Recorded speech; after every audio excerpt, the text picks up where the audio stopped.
Habíamos visto hace unas semanas atrás que Dios está entronizado, está en el centro del universo. Es decir, Dios lo gobierna todo. Nada escapa ante su poder y su gracia y su sabiduría. Dios es Señor de todas las cosas y Él sigue reinando. Cuando vivimos cosas complejas y difíciles, o cuando vivimos la pandemia, pareciera que Dios estaba ajeno a lo que estaba pasando en el mundo. Pero Dios seguía en control de todo el universo. Es verdad que cientos de miles de personas partieron, pero Dios seguía sentado en su trono de gloria. Cuando una nación o un país vive una catástrofe, cualquiera que ésta sea, como un tsunami, como nos tocó vivir a nosotros, un tremendo terremoto, u otros países con los huracanes, pareciera que Dios no está, pero Dios siempre está allí. O cuando vemos a un hijo de Dios o una hija de Dios viviendo un momento difícil. Señor, ¿dónde estás tú? Y lo que la Biblia nos dice es que Dios sigue sentado en su trono.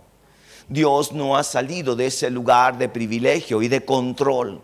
Dios está en control de toda la vida del hombre y de la mujer. Está en control de todo este universo. Hace muchísimos años atrás se hablaba mucho de que si un hombre, un gobernante de una nación apretaba un botón, cientos de miles de países iban a desaparecer y todo eso, y eran amenazas. Y que ese hombre tenía la autoridad para hacerlo de una potencia del mundo. Pero hermanos, nunca llegó a suceder eso. El hombre que parecía estar en el lugar murió.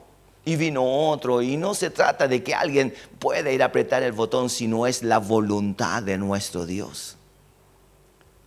Por eso a veces el mundo se siente como que no hubiera nadie que gobernara, pero Dios sigue gobernando los cielos y la tierra. Juan vio a Jesús en el centro del universo con una autoridad plena y absoluta. El Dios del cielo no hay que elegirlo. El Dios del cielo es Señor, Él es Rey por naturaleza propia, porque Él creó todas las cosas. Así es que Dios no sale ni entra, ni tiene mayor poder en la medida que el hombre le sirve. Dios sigue siendo poderoso, aunque tú y yo no le sirvamos. Aunque la mitad del universo no le sirva a Dios, Dios sigue siendo Dios sentado en su trono. No depende de las personas. Los políticos dependen de las personas. Si un grupo de adherentes lo deja, no puede salir electo, pero necesita a los individuos. Dios no. Nosotros necesitamos a Dios. Nosotros somos los que necesitamos de su ayuda. Al parecer, estar callado e inactivo, aun cuando suceden cosas malas a sus hijos, como ocurrió en el tiempo de Juan, aunque los malvados prosperan y los impíos son la mayoría, el Señor sigue sentado sobre el trono. Aunque pareciera que el mundo está más corrompido que nunca o está corrupto, Dios sigue sentado en su trono. Y eso a nosotros nos debe dar la tranquilidad, la seguridad de lo que Dios está haciendo. Muchas cosas nos causan a veces incertidumbre, pero Dios sigue sentado en su trono. Debemos confiar totalmente en Dios, que nada escapará de su preciosa mano, que Dios conoce las situaciones de los pueblos y de las naciones. Aún nuestro país está bajo el control de nuestro maravilloso Dios. Y aunque digan cientos de cosas de lo que habrá de venir, Dios sigue en control. Gloria a Dios por eso. ¿Cuánto dan gracias a Dios por eso? Dios sigue en control de todo el universo.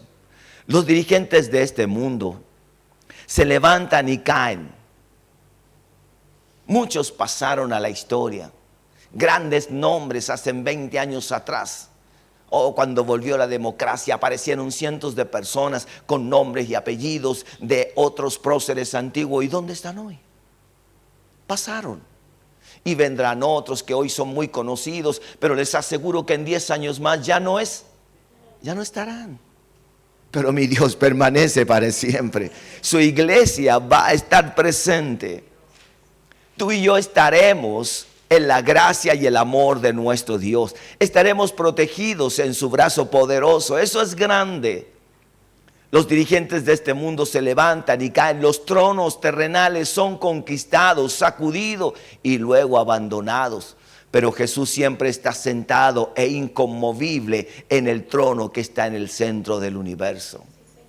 Nada mueve a nuestro Dios. nada lo mueve, nada lo hace cambiar de parecer.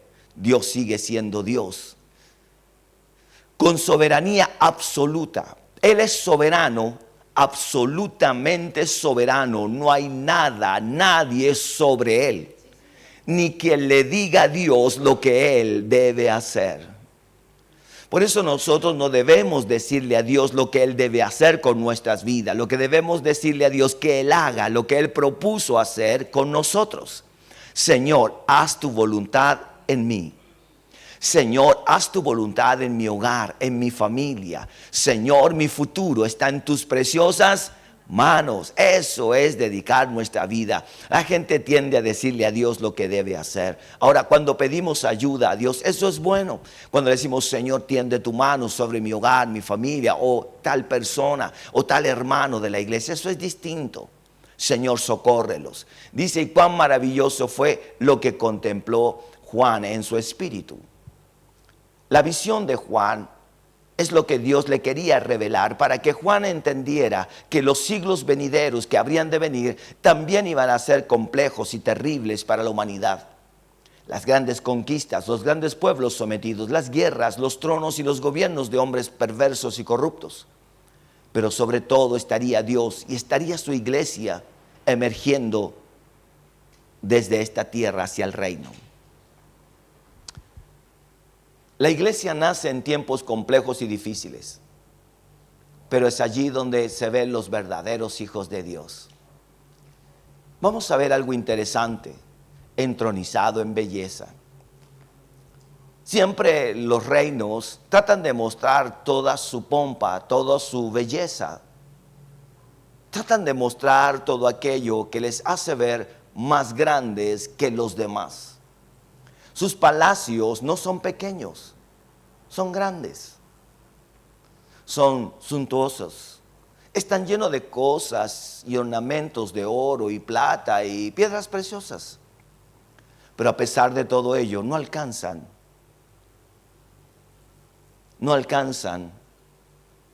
a mostrar todo lo que verdaderamente nuestro Dios es.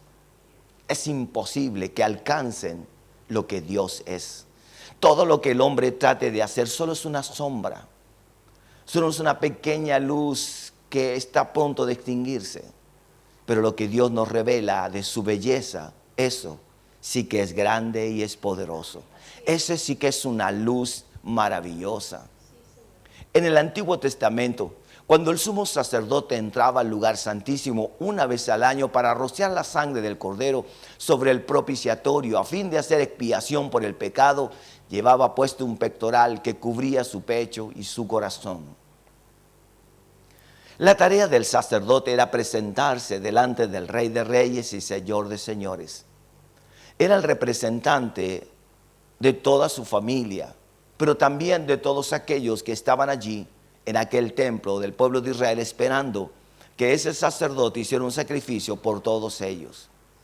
La ofrenda que agradaba a Dios era la ofrenda que el sacerdote debía presentar, pero las vestiduras del sacerdote identificaban a ese hombre, no con el pueblo, sino lo identificaban con Dios.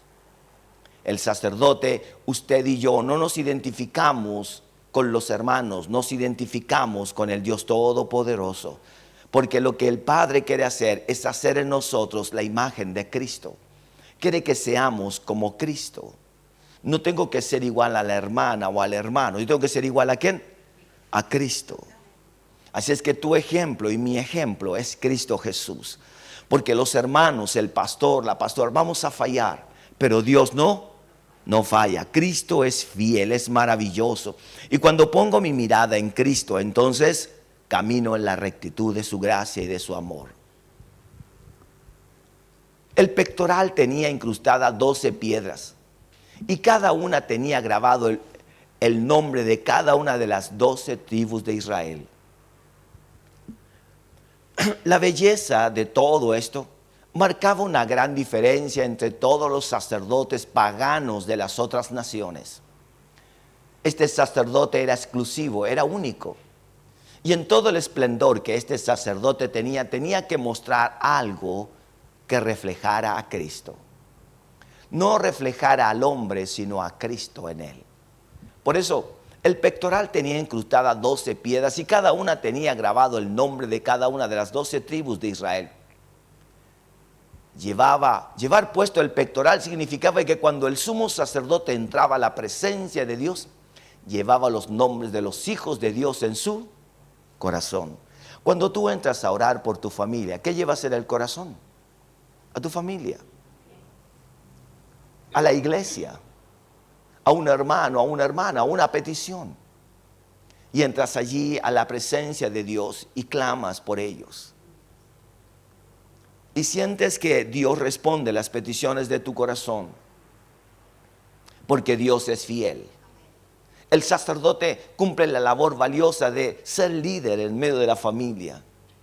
Lo que el sacerdote deja de hacer repercutirá en la familia, y lo que el sacerdote haga va a ser favorable a la familia. ¿Y dónde tenía que llevar los nombres? En el corazón. No podía llevar los nombres de todos los integrantes de cada tribu porque eran muchísimos, pero llevaba el nombre de los principales de las 12 tribus de Israel. La primera de esas piedras era onice o cornalina y la última era un jaspe. Son piedras preciosísimas de un alto valor, imposibles que alguien pueda adquirirlas y comprarlas y tenerlas, porque son de muchísimo valor. Es muy tentador que alguien tenga algo así. Por eso en aquel tiempo era algo que representaba la belleza de la grandeza del poder de Dios. Y ahí en el libro de Éxodo, capítulo 28, desde el versículo 15 al versículo 21, vamos a leer esta porción. Harás asimismo el pectoral del juicio de obra primorosa. Lo harás conforme a la obra del efod de oro, azul, púrpura, carmesí y lino torcido. Harás asimismo el pectoral, dice el versículo 15, del juicio de obra primorosa. Lo harás de lo mejor, de la más alta belleza o excelencia. Tal vez muy alto el costo, no importa, pero es lo mejor para Dios. Dios hoy no pide una piedra de jaspe ni cornalina, hoy Dios pide tu corazón. La mayor belleza de un hombre o una mujer es cuando le rinde el corazón ¿a quién? A Dios. Es tu ofrenda, es tu gratitud a Dios. Eso es lo que a Dios le agrada. Él vino a dar su vida por nosotros. El tesoro más precioso del Padre era su Hijo y es su Hijo. Y Dios dice, volveos a mí y yo me volveré a vosotros. El corazón es el tesoro que el hombre le puede entregar. El versículo 16 dice, será cuadrado y doble en un palmo de largo y un palmo de ancho. Y lo llenarás de pedrería en 4 hileras de piedras. Una hilera de una piedra y sárdica, y un topacio y un carbunclo. La segunda hilera, una esmeralda, un zafiro y un diamante. La tercera hilera, un jacinto, un ágata y una amatista. La cuarta hilera, un berilo, un onice y un jaspe. Todas estarán montadas en engastes de oro. Las piedras serán según los nombres de los hijos de Israel, 12 según sus nombres, como grabaduras de sellos, cada una con su nombre, serán según las 12 tribus. Era algo muy espectacular esto. Era la belleza de Dios sobre un hombre. ¿Cómo un hombre podía llevar tanta riqueza sobre un pectoral, sobre un traje, sobre un vestido? Pero esto estaba mostrando la belleza de la importancia del corazón de los seres humanos. Dios dice, cada piedra significa que hay una tribu, y una tribu está compuesta por familias, y Dios dice, yo amo esas familias. Para mí son como una piedra de jaspe. Si a usted le dijeran, me gustaría grabar tu nombre. Bien, dice usted. Y ellos te dijeran, quiero que grabar tu nombre, te ofrezco 3 metales. Te ofrezco bronce, te ofrezco plata y te ofrezco oro. Dígame usted, ¿Cuál elegiría? Yo dije, ¿cuánto es el valor? No, es un regalo. ¿Cuál elegiría usted? ¿Se da cuenta? Bueno, Dios dice, yo voy a elegir lo mejor para representar el corazón ¿de quién? De mi pueblo. Y si alguien dijera en piedras preciosas, más que el oro, elegiríamos una piedra preciosa. Porque esa es la naturaleza del corazón, de la belleza, del amor de Dios sobre toda esta humanidad. Qué lindo es que alguien lleve su nombre. Hermanos míos, tu nombre y el mío están inscritos en el libro de la vida y del Cordero. Cuánta gracia a Dios por eso. Hermanos míos, está escrito tal vez, no lo sé, con letras de oro, pero hay belleza en tu nombre. Dice que hay un nombre que nadie conoce. No sé cómo Dios te llamará a ti allá. Tal vez tú y yo tenemos un nombre que no es de esta tierra, pero que es un nombre glorioso. Es un nombre maravilloso. Y cuando Él nos llame, nosotros sabremos que ese es nuestro nombre. Y tú dirás, heme aquí, Señor. Y Él dirá, está escrito en una piedra preciosa. Qué gozo es eso. Esa es la belleza de la grandeza de un reino. Ese es un verdadero reino, no como los de este mundo que van y vienen. Cuando alguien está arriba en la altura, muere, entonces tiene que venir el sucesor y así sucesivamente, y tienen que haber generaciones. Mi Dios permanece para siempre.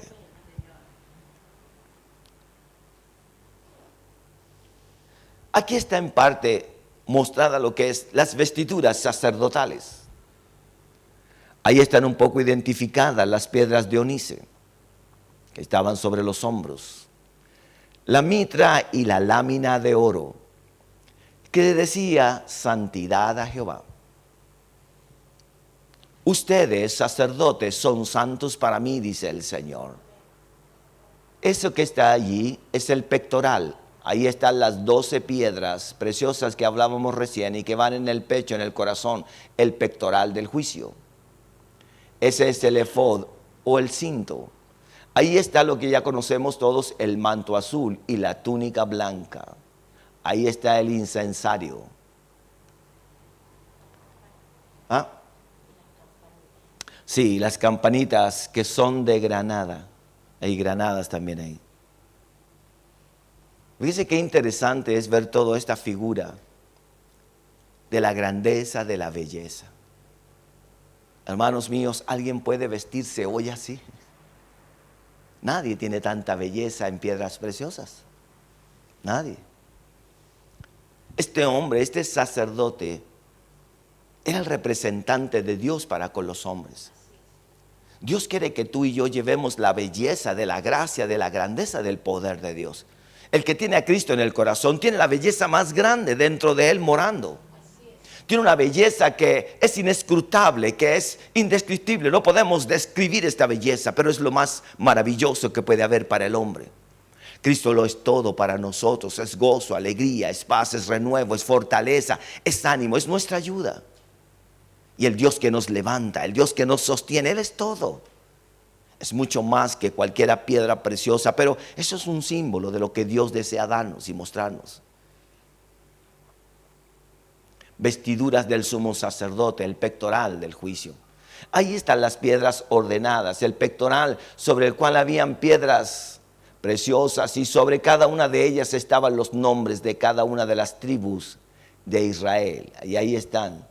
Está la de Simeón, está la de Dan, está la de Rubén, la de Leví, la de Isaacar, la de Zabulón, la de Judá, la de Gad, la de Neftalí, la de Aser, la de Efraín y la última, que es la más pequeña, la de Benjamín. Las 12 tribus de Israel. Todo esto demuestra que la grandeza de Dios es para revelarle al hombre su infinito amor y gran bondad. Dios nos ama. Dios te ama. Mi Dios te ama. Y eso, hermanos, nos muestra lo grande y poderoso de Dios. Esto significaba la importancia de las ofrendas y de los sacrificios. Cuando uno mira todo esto que Dios había diseñado y que le había dado los planos a Moisés para que se construyeran, era una forma de Dios de expresar también su presencia en aquel lugar. El arca del pacto representaba la presencia de Dios en medio del pueblo de Israel. El arca del pacto tenía la propiedad de simbolizar esa presencia sobrenatural de Dios, que no podía ser llevada por animales, tenía que ser portada sobre los hombros de las personas, porque indicaban que en todo Dios no habita en animales, sino solo en seres humanos. Que nosotros tenemos dentro de nuestras vidas a Cristo Jesús y somos el pacto, somos esa arca del pacto. El arca físicamente ya no está como un mueble, pero estás tú y yo. Y dentro de ti está la presencia de Jesús. Y la presencia de Dios va contigo y va con todos nosotros donde quiera que estemos. Ahí está el sacerdote ofreciendo la ofrenda y el holocausto al Dios del cielo. Rociando entonces allí ese sacrificio, la sangre, sobre el propiciatorio. El propiciatorio era la base de toda el arca. El arca contenía una fuente con el maná, un pocillo en este caso. También tenía los 10 mandamientos, las tablas de la ley, y contenía también la vara de Aarón que reverdeció. Que en otra oportunidad les puedo detallar lo que significa cada uno de estos elementos puestos allí. Pero la ley son los mandamientos de Dios, la autoridad, la palabra. El maná es la provisión de Dios que nunca escaseará. Dios siempre proveerá. Y la vara de Aarón representa la autoridad de Dios sobre los hombres. Dios nos da autoridad contra toda potestad de las tinieblas.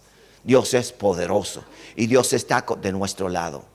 La ceremonia del sacerdote era valiosa para Dios. ¿Por qué? Porque se hacía con una intención. La intención de agradar al Dios que todo lo ve y lo escudriña, pero a la vez sentirnos que éramos pecadores y que necesitábamos perdón de nuestros pecados. Al hombre le cuesta acercarse a Dios, pero cuando el hombre se acerca, le está diciendo: Dios, reconozco tu señorío sobre mí. Y reconozco que soy un pecador y que necesito ser limpiado, sanado y restaurado por completo. Dios, yo necesito de ti. ¿Cuánto necesitan del Señor? Por eso, lo que leíamos recién nos indican estas figuras que estamos viendo. Nos muestran toda esta obra diseñada por Dios para una mejor vida, para una mejor relación con Dios. Tal vez hoy ya no tenemos este tipo de ceremonias porque Cristo es nuestro verdadero Salvador, Redentor.